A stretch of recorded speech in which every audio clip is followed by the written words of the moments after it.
RJ Classes 2.0। नमस्कार दोस्तों, मैं आरजे सिद्धार्थ आरजे क्लासेस 2.0 में आपका स्वागत करता हूं। दोस्तों, आज हम वैदिक काल में पढ़ेंगे दोस्तों भौगोलिक विस्तार। देखना है कि आर्य कहां तक बसे, कैसे भौगोलिक विस्तार हुआ, बारी बारी से भौगोलिक, इसके बाद हम सामाजिक, आर्थिक, जितना हो सकता है वैदिक साहित्य में कि आपके एग्जाम में पूछे, जहाँ जहाँ से प्रश्न बनते हैं उस सारे पक्षों को हम देखेंगे। लेकिन आज सिर्फ और सिर्फ भौगोलिक विस्तार पर बात करेंगे। आइए दोस्तों देखते हैं भौतिक काल।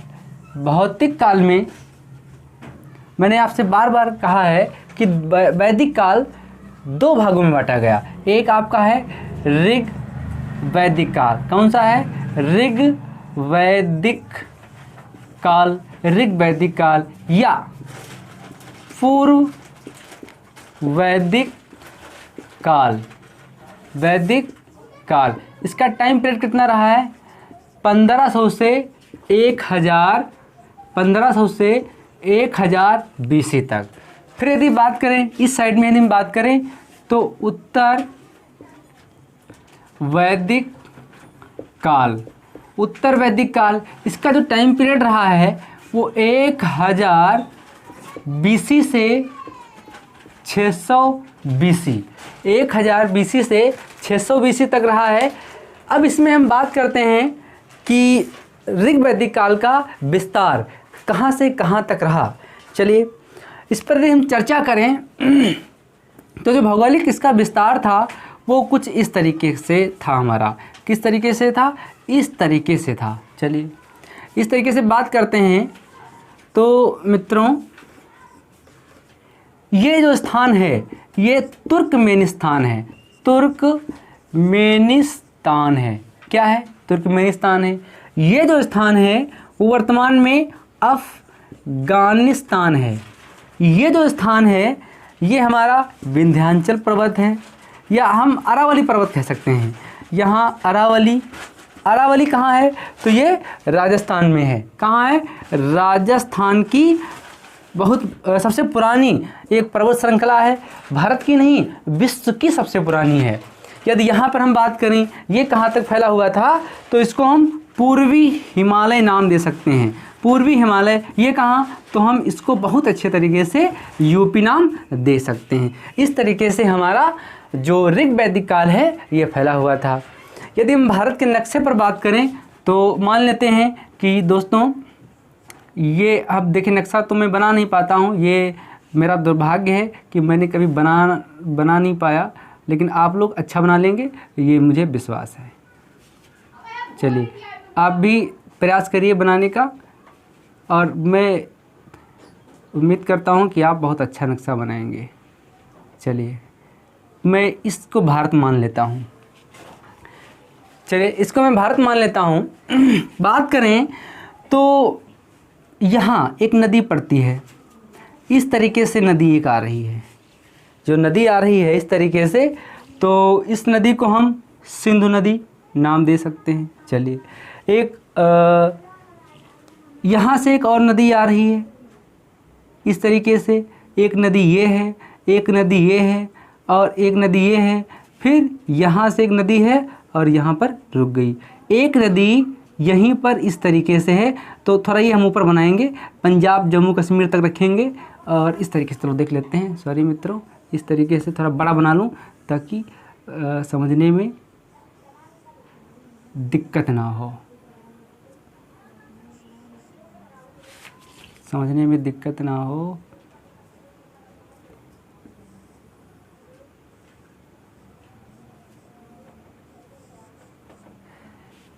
यहाँ इस तरीके से ये नदियाँ हैं, ये नदियाँ हैं।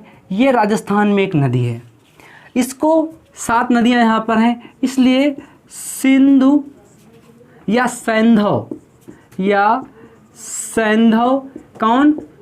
सप्त सैंधव के नाम से जाना जाता है। या फिर सप्त सैंधव के अलावा इसको देवकृति योनि भी नाम दिया जाता है। मतलब जहाँ पर ये 7 नदियाँ बह रही थीं उसको सप्त सैंधव देवकृति योनि के नाम से जाना जाता है। वो 7 नदियाँ कौन कौन सी थीं ये जानना बहुत ज़रूरी है। तो उसमें एक सिंधु नदी थी। कौन सी नदी थी? एक सिंधु नदी थी, ठीक है। एक सिंधु नदी थी, झेलम थी, क्या था? झेलम थी, झेलम थी। फिर इसके बाद क्या था? चिनाब, रावी, चिनाब नदी थी, रावी नदी थी, चिनाब नदी थी, रावी नदी थी, ब्यास थी, ब्यास थी, ठीक है, ब्यास थी, सतलज थी, सतलज थी, सतलज नदी ये यहाँ पर है, सिंधु नदी यहाँ पर है। एक और नदी है, 1 2 3 4 5 6 हो गए। एक नदी जो राजस्थान में है वो सरस्वती नदी थी। कौन सी नदी थी? सरस्वती नदी थी।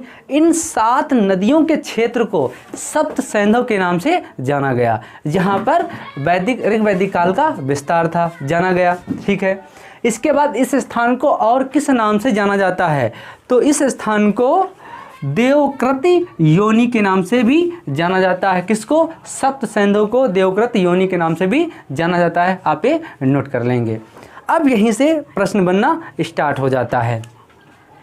मैं इसको रफ कर दूं, आप चाहें तो उसका स्क्रीनशॉट ले सकते हैं। चलिए, अब मैं यदि बात करूं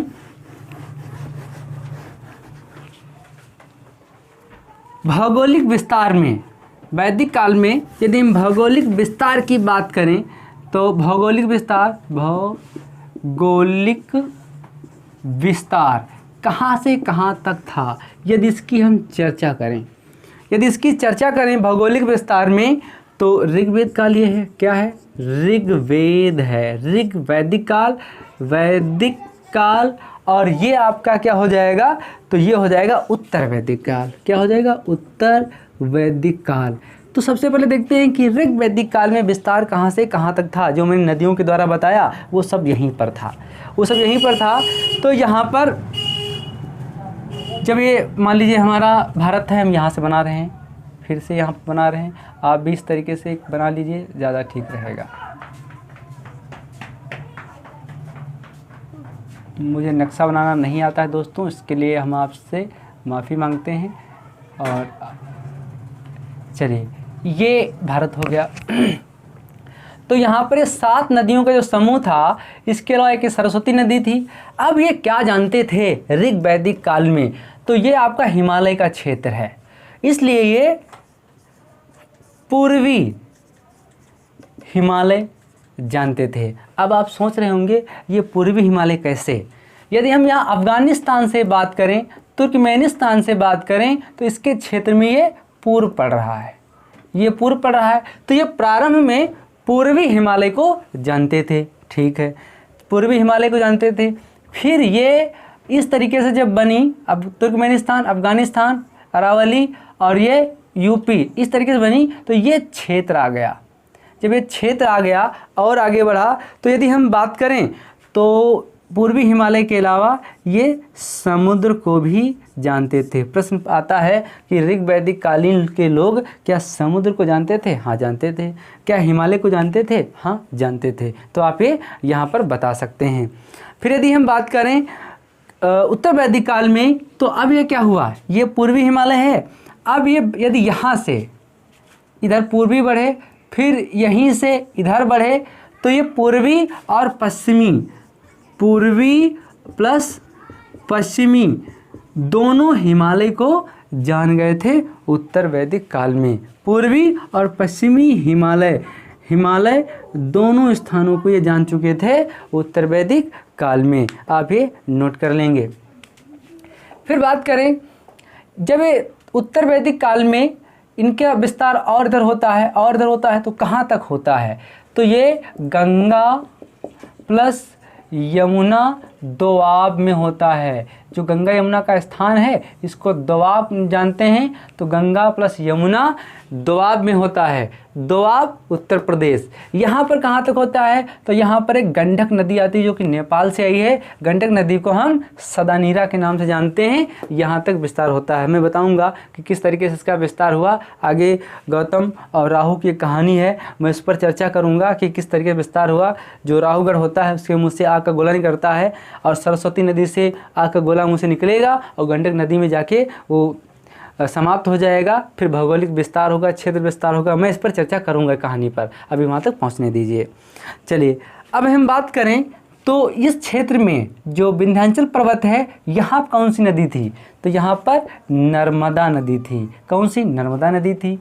फिर तुर्कमेनिस्तान, अफगानिस्तान, कुर्रम, काबुल, कुर्मू, ये सारी नदियाँ अफगानिस्तान में थी। यहाँ कौन सी नदी थी? उत्तर प्रदेश में तो गंगा यमुना थी। तो आप ये देख रहे होंगे कि जो इनका विस्तार हुआ वो नदियों के किनारे ही विस्तार हुआ। मतलब उत्तर वैदिक काल या वैदिक काल के जितने भी समाज रहे होंगे या अभी तक जितने आपने समाज पढ़े हैं, मैंने पढ़ाया है, वो सारे नदियों के किनारे ही पाए गए। किसी ना किसी नदी पर ये आश्रित थे, पेयजल के लिए आश्रित थे, इसलिए सभ्यताएं ये नदियों पर फली फूली। हमारा जो उत्तर भारत है ये नदियों से धनी है, जल से धनी है। भारत भी हमारा जल से धनी है, इसलिए नदियों के किनारे बहुत सारी सभ्यताएं उत्पन्न हुई। ठीक उसी प्रकार से ये भी या फिर हमारी सभ्यताएं या ये वैदिक काल, उत्तर वैदिक काल जितना भी विस्तार हुआ ये सब नदियों के किनारे ज़्यादा रहा। मैदानी क्षेत्रों में पहुँचेंगे तो उत्तर वैदिक काल में पहुँचेंगे, वैदिक काल में नहीं पहुँचेंगे। आप ये नोट कर लेंगे। चलिए आगे हम और बात कर लेते हैं, इसका क्षेत्र कौन कहाँ से है। तो वैदिक और ऋग वैदिक, चलिए नोट करते रहेंगे साथियों, ज़्यादा अच्छा रहेगा। यदि हम बात करें तो ऋग वैदिक काल ये दो भागों में विभाजित था, या ऋग वैदिक जो समय है वो दो भागों में विभाजित। कौन कौन सा समय था? तो एक तो आपका सप्त सैंधव समूह था। कौन था? सप्त सैंधव, सप्त सैंधव। ठीक है, और किस नाम से जाना गया ये? तो सप्त सैंधव को देवकृत योनि, कौन सी? हाँ, देवकृति योनि के नाम से भी जाना गया। देवकृत योनि के नाम से भी सप्त सैंधव को जाना गया। जब सप्त सैंधव को जाना गया तो आप सोच रहे होंगे कि सप्त सैंधव क्यों जाना गया? क्योंकि यहाँ पर 7 नदियाँ थीं। कौन कौन सी नदियाँ थीं मैं अभी इस पर चर्चा करने वाला हूँ। तो इस क्षेत्र को किस नाम से जाने थे? तो ब्रह्मवर्त। किस नाम से? ब्रह्मवर्त के नाम से या ब्रह्मवर्त प्रदेश के नाम से जाना जाता था। अर्थात भारत में जम्मू कश्मीर से लेकर इधर पंजाब, हरियाणा, दिल्ली, यहाँ तक उत्तर प्रदेश तक ये क्षेत्र था। कहाँ कहाँ? दिल्ली, दिल्ली प्लस हरियाणा, हरियाणा, इन दोनों से क्या बना? कुरुक्षेत्र। कुरुक्षेत्र था कि ये ऋग वैदिक काल या ऋग वैदिक व्यवस्था फैली थी, कुरुक्षेत्र। चलिए इतना क्लियर हो गया होगा। अब यदि हम बात करें सप्त सैंधव में नदियाँ कौन कौन सी थीं, तो आपकी सिंधु नदी थी। कौन सी नदी थी? सिंधु नदी थी, आप नोट कर लेंगे। आगे कौन सा नदी थी? तो बात करें झेलम, चिनाब, झेलम थी, चिनाब थी, रावी थी, झेलम थी, चिनाब थी, रावी थी, और कौन सी होगी आपकी? ब्यास थी, ब्यास, और कौन है? सतलज नदी थी। और इन सबसे दूर नदी कौन सी थी? तो वो सरस्वती इनसे दूर नदी थी। तो 1 2 3 4 5 6 7 नदियाँ हो गई, इसलिए इस क्षेत्र को सप्त सैंधव के नाम से जाना गया, जहाँ पर आदिम की व्यवस्था थी। इस स्थान को देवकृत योनि के नाम से भी जाना गया। अब इसमें कौन कौन से क्षेत्र आते थे, मतलब ये कहाँ कहाँ तक फैला था, ये देखना जरूरी है। तो ये अफ़गानिस्तान, कहाँ कहाँ? अफ़गानिस्तान, अफ़गानिस्तान में था। कहाँ था? पाकिस्तान में था, पाकिस्तान में था। कहाँ था? तो तुर्कमेनिस्तान, ये अफगानिस्तान का क्षेत्र हो गया, इसको हटा देंगे। ये आपका राजस्थान में था। कहाँ था? राजस्थान में था। फिर कहाँ था? ये आपका पंजाब में था। फिर कहाँ था? ये आपका यूपी में था। फिर ये कहाँ था? हरियाणा था, हरियाणा, और दिल्ली, ये आपका दिल्ली था जिनसे कुरुक्षेत्र बना, ये मैंने आपको बताया।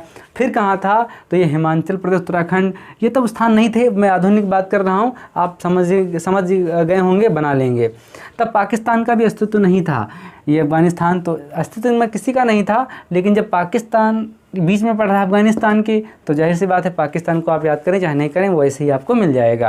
राजस्थान, गुजरात का भी इनको गुजरात, आधुनिक गुजरात यहाँ पर भी था, इसलिए इन्होंने समुद्र देखा था, परावत देखा था। तो ये आपको समझ में दोस्तों आ गया होगा कि ऋग वैदिक व्यवस्था कहाँ से कहाँ तक फैली हुई थी। अब मैं उत्तर वैदिक काल की व्यवस्था की बात कर लेता हूँ। यदि उत्तर वैदिक की हम बात करें तो उत्तर वैदिक कालीन जो हमारी व्यवस्था है, तो ये गंगा प्लस यमुना के मैदानों में थी, जिसको दोआब के नाम से जानते हैं। गंगा प्लस यमुना के मैदानों में थी, जिसको हम दोआब के नाम से जानते हैं। इसका विस्तार कहाँ से कहाँ तक रहा? तो मध्य प्रदेश। कहाँ? मध्य प्रदेश था। मध्य प्रदेश, हिमाचल प्रदेश, हिमाचल प्रदेश, मध्य प्रदेश, हिमाचल प्रदेश। और ऋग वैदिक काल गंगा यमुना हो गया। बिहार में भी था। कहाँ तक था? बिहार में भी था। यदि हम बात करें आज तो छत्तीसगढ़ में भी था, लेकिन ये उड़ीसा वगैरह तक नहीं पहुंचा था। अभी वहाँ पर ज़्यादा विस्तार नहीं हो पाया है। अब ये दक्षिण में कहाँ तक था? तो विंध्याचल पर्वत तक था। विंध्याचल पर्वत तक भी था दक्षिण में। तो इसको हम अब इस तरीके से समझेंगे। पहले आप इसका स्क्रीनशॉट ले लीजिए दोस्तों। चलिए ले लिए होंगे। आगे अब देखिए इसको किस तरीके से हम समझते हैं। बहुत अच्छा आसानी से समझ में आ जाएगा किस तरीके से समझेंगे। यदि हम बात करें डायग्राम से, हमारी ये ऋग वैदिक व्यवस्था कैसे थी, तो ये उत्तर, ये दक्षिण, ये पश्चिम और ये पूर्व हमारा है। चलिए पूर्व में कौन सा स्थान था? तो पूर्व में हमारा अफ़गानिस्तान था। अफ़गानिस्तान था, ठीक है। यदि हम बात करें उत्तर में कौन था? तो तुर्कमेनिस्तान था। तुर्कमेनिस्तान था। चलिए यदि हम दक्षिण में बात करें तो दक्षिण में कहाँ था? तो ये अरावली पर्वत तक था। अरावली विश्व की सबसे पुरानी पर्वत श्रृंखला है, भारत की तो है ही है, राजस्थान में। यदि हम पूर्व में बात करें तो ऋग वैदिक काल पूर्व में कहाँ से कहाँ तक था? तो आपका गंगा यमुना, या गंगा प्लस यमुना दोआब, अर्थात हम इसको यूपी कह सकते हैं बड़ी आसानी से। यूपी तक इसका विस्तार था। फिर यदि हम बात करें उत्तर वैदिक काल, ये कहाँ से कहाँ तक इसका विस्तार था? तो बहुत आसानी से है।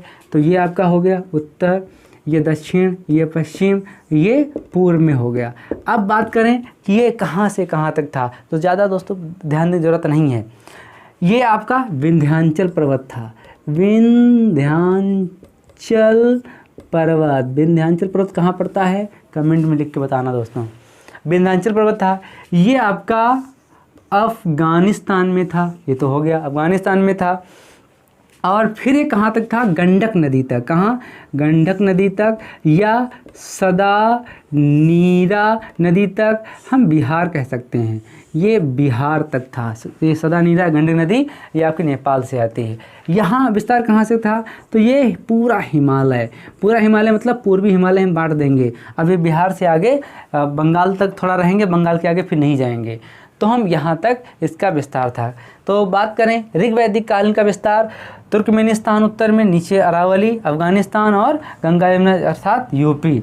यदि हम बात करें उत्तर वैदिक काल में, तो हिमालय, विंध्याचल, अफ़गानिस्तान और गंडक या सदानीरा नदी तक विस्तार इसका था। चलिए अब मैं नदियों की बात कर लेता हूँ। स्क्रीनशॉट ले लीजिए, ज़्यादा ठीक रहेगा। चलिए दोस्तों, ये जो मैं पढ़ा रहा हूँ ये आपको एक किताब में नहीं मिलेगा। ज़्यादा परेशान होने की ज़रूरत नहीं, मैं पूरा इतिहास दूंगा आपको। कहीं से आपको अलग पढ़ने की ज़रूरत नहीं, ये हमारी गारंटी है। यदि आपको लगे कि ये कुछ छूट रहा है और ये हमें इस किताब में नहीं है, इम्पोर्टेंट नहीं है, तो आप हमारे चैनल को इतनी बार डिसलाइक करवाओ कि रिकॉर्ड कायम हो जाए। जितने सब्सक्राइबर नहीं उतने इसमें डिसलाइक हो जाएँ। यदि आपको समझ में आ रहा है और आपको लगता है कि मैंने आपके लिए मेहनत की है और मेरी बातों में सत्यता है, तो फिर आप इसको इतना विस्तार करो कि जितने सब्सक्राइबर नहीं हैं उतने इसके व्यूवर हो जाएँ। चलिए फैसला आपके हाथ में है। अब मैं बात करता हूँ ऋग वैदिक कालीन का विस्तार। और ऋग वैदिक कालीन का विस्तार तो चल रहा है, तो विस्तार में सबसे पहले मैं नदियों की बात कर लेता हूँ। मिटा दूँ दोस्तों? चलिए मिटा देता हूँ, आप देख चुके होंगे। हम नदियों की बात करेंगे सबसे पहले। देखिए बात करता हूँ सबसे पहले वैदिक संहिता। वैदिक संहिता, वैदिक संहिता में नदियों का उल्लेख कितनी बार है? तो वैदिक संहिता में 31 नदियों का उल्लेख है। 31 नदियों का उल्लेख है। कितना? 31 नदियों का उल्लेख है। गुड, 31 नदियों का उल्लेख है। तो वेद संहिता तो आ गया। इसमें वेद संहिता कौन कौन है? तो चारों वेद। चारों वेद। एक वेद त्राई भी शब्द है। क्या है? वेद त्राई शब्द है। इसमें 3 वेद हैं। कौन कौन से वेद हैं? तो आपका ऋग्वेद है। कौन सा? ऋग्वेद है। फिर कौन सा है? तो आपका सामवेद है। फिर कौन सा है? यजुर्वेद है। कौन सा नहीं आया? अथर्ववेद नहीं आया, वो अथर्ववेद आपका वेद त्रयी में नहीं है, लेकिन वेद संहिता में चारों वेद हैं। ठीक है, फिर मैं आगे बात करूं, आगे चर्चा करूं। अब वेद संहिता में 31 नदियों का उल्लेख क्लियर हो गया। बात करूं कि ऋग्वेद, क्या बात करूं कि ऋग्वेद में एक मंडल है, कौन? 10वां मंडल। 10वां मंडल बड़ा खतरनाक मंडल। 10वां मंडल की यदि बात करूं, खतरनाक क्यों कह रहा हूं? वर्ण व्यवस्था, चलिए समझ गए होंगे मैं क्या कहना चाहता हूं। आगे 10वां मंडल की बात करें तो 10वां मंडल में एक नदी सूक्त है। क्या सूक्त है? नदी सूक्त है। ठीक है, नदी सूक्त है, मतलब नदियों के लिए पूरा चैप्टर है, नदियों के बारे में बताया गया है। नदी सूक्त में अब यहाँ पर 21 नदियों का उल्लेख है। कितने? 21 नदियों का उल्लेख है। 31 नदियों का उल्लेख है। चलिए 31 नदियों का उल्लेख हो गया, वेरी गुड। अब बात करें नदी सूक्त में 31 नदियों का उल्लेख है जो कि 10वें मंडल से संबंधित है। पूरे ऋग्वेद में कितने मंडलों का, कितनी नदियों का उल्लेख है? तो 21 + 4 = 25 नदियों का उल्लेख है ऋग्वेद में। 25 नदियों का उल्लेख है ऋग्वेद में। 21 नदियों। चलिए अब यहाँ पर यदि हम बात कर लें, ठीक है, तो 31 नदियों का उल्लेख वेद संहिता में है।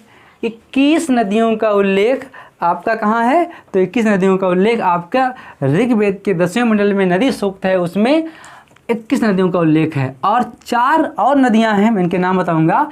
4 और नदियाँ हैं जो कि अफगानिस्तान की हैं, वो नदियाँ ऋग्वेद में इधर उधर आती हैं। तो इन सबको मिला के 25 नदियों का ऋग्वेद में उल्लेख है। तो ये समझ में आपको आ गया होगा।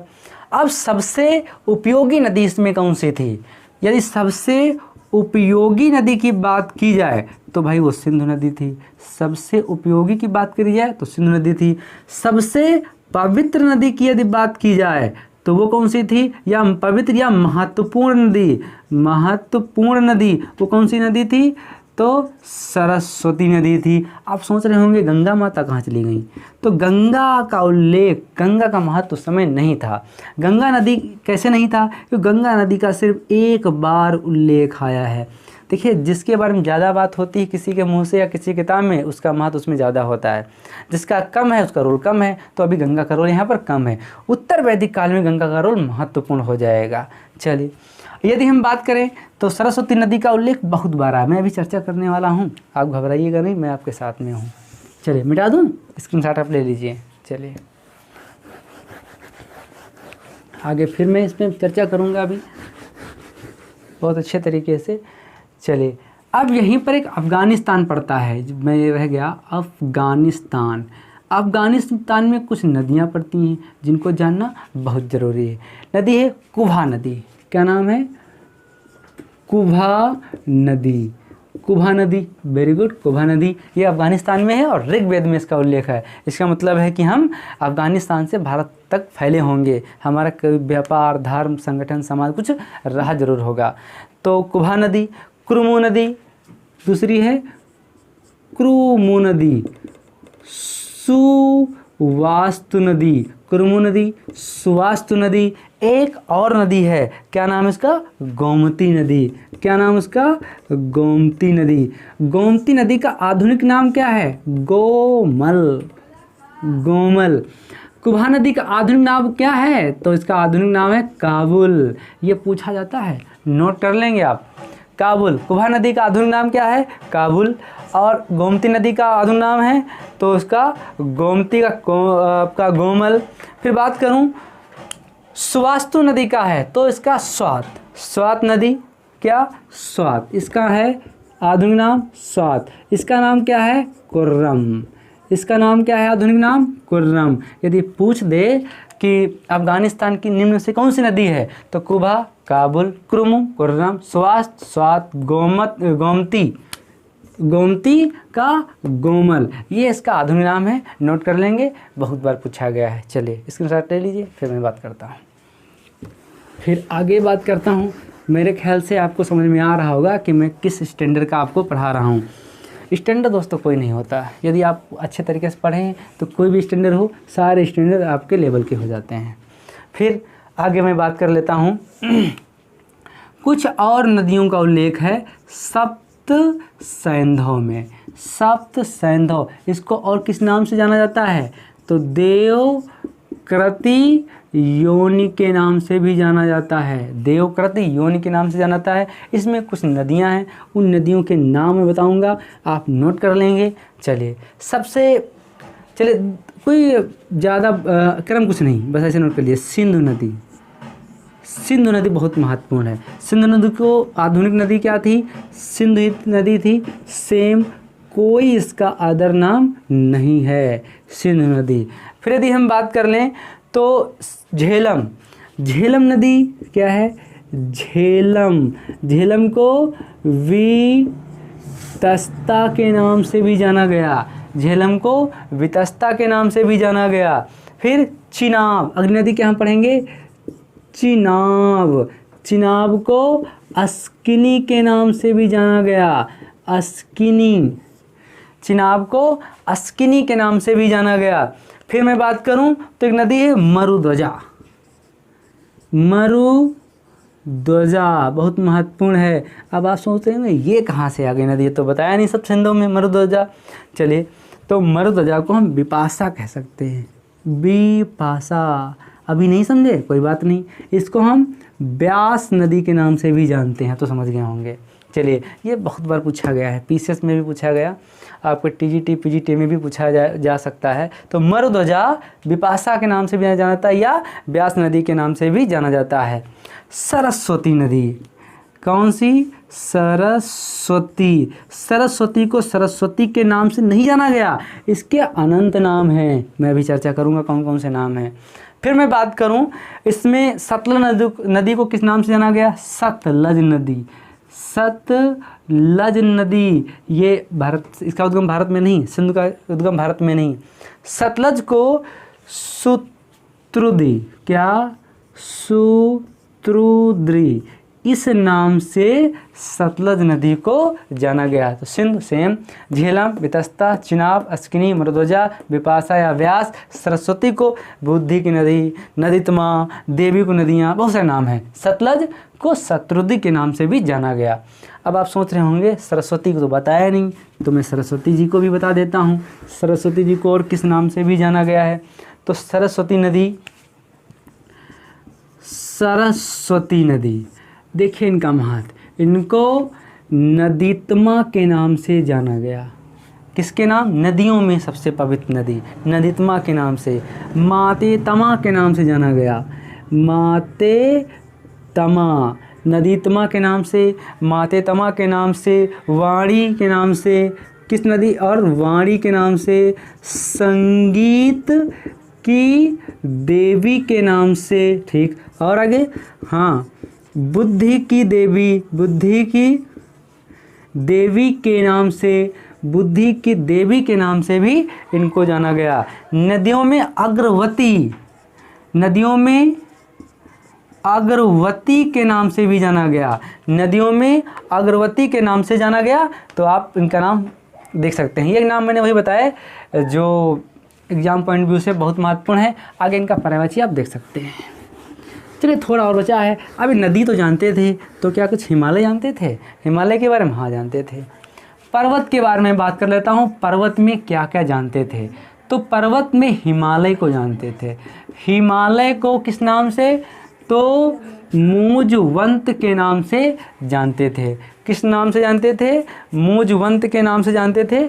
दोस्तों, मैं थोड़ा इंक डाल लूँ, तब तक मैं चर्चा करता रहूँगा। मूजवंत, शिलामंत चोटी के नाम से भी जानते थे। कौन सी चोटी? शिलामंत चोटी के नाम से जानते थे। मूजवंत हो गया, फिर उसके नाम एक शिलामंत चोटी हो गई, और कहा है अर्जिक चोटी, अर्जिक चोटी हो गई, और क्या हो गया?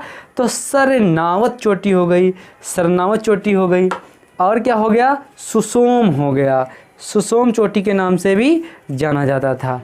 तो मैं देख लेता हूँ हिमालय की चोटियाँ बहुत हैं। मूजवंत, मूजवंत जो कि हिंदुकुश या हिंदुकश पर्वत पर पाए या चोटी पाई जाती है, हिंदुकुश पर्वत पर। हिंदुकुश पर्वत समझ गए होंगे।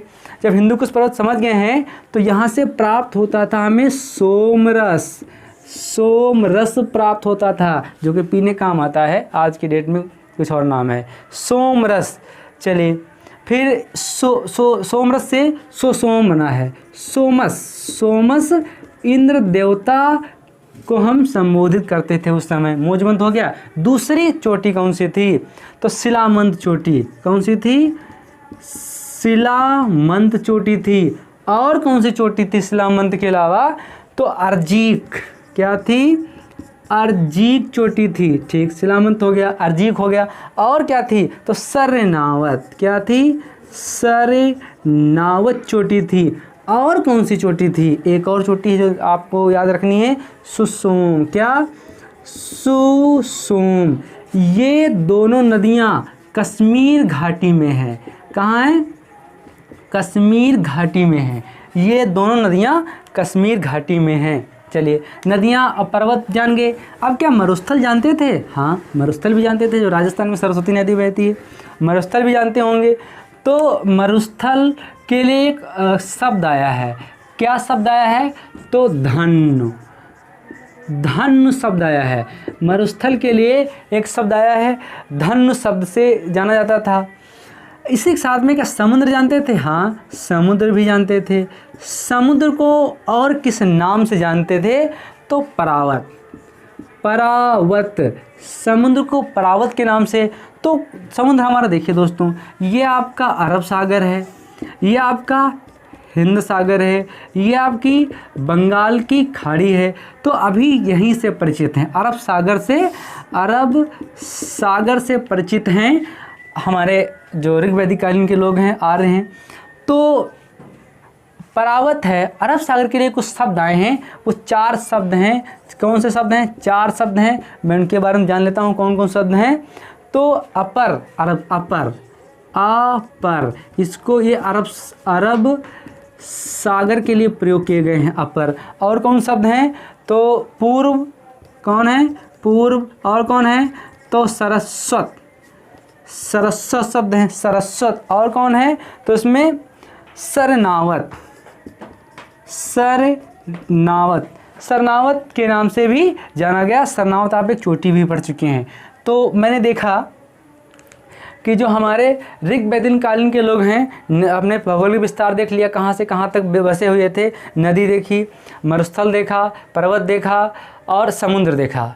तो अब हम आगे जब बात करेंगे तो उत्तर वैदिक कालीन का विस्तार बात करेंगे। दोस्तों, मेरी मेहनत आपको कैसी लगी और आपको क्या समझ में आया, कमेंट करके ज़रूर बताइए। यदि आपको अच्छा लगा हो तो आप इस चैनल को और आगे बढ़ाएं, इस वीडियो को अपने तक न रोकें और अपने भाइयों बहन तक और अपने प्रिय तक इसको भेजने का प्रयास करें दोस्तों। तो इसी के साथ मैं अपनी वाणी को समाप्त करता हूँ। धन्यवाद दोस्तों, नमस्कार।